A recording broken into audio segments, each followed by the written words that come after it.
20 pamilya ang nasunugan sa Maynila kagabi.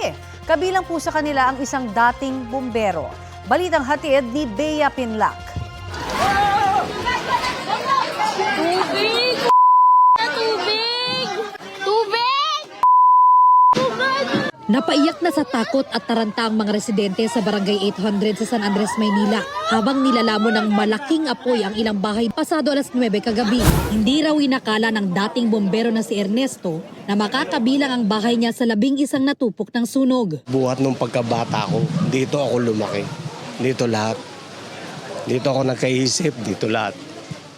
Hanggang sa nagtrabaho ko, napakasakit di ba? Ayon sa Bureau of Fire Protection, 20 pamilya o 50 individual ang apektado sa sunog na umabot ng ikalawang alarma. Hindi bababa sa 20 truck ng bombero rumisponde. Wala raw na italang nasawi o nasugatang residente.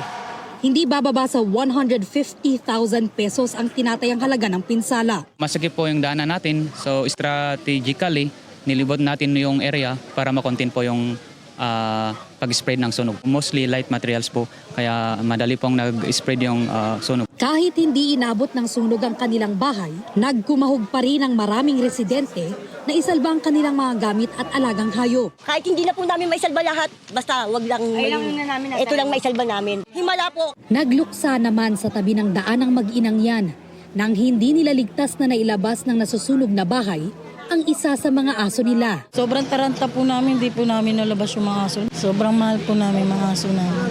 Lalo na po yung anak ko, mahal na mahal niya yung mga alaga niya. May ilang alagang hayop naman na naiwan sa loob ng mga bahay at nasagip ng mga otoridad. Pasado alas 10:30 tuluyang maapula ang sunog. Inaalam pa ng BFP ang sanhi ng apoy. Bea Pinlac, nagbabalita para sa GMA Integrated News.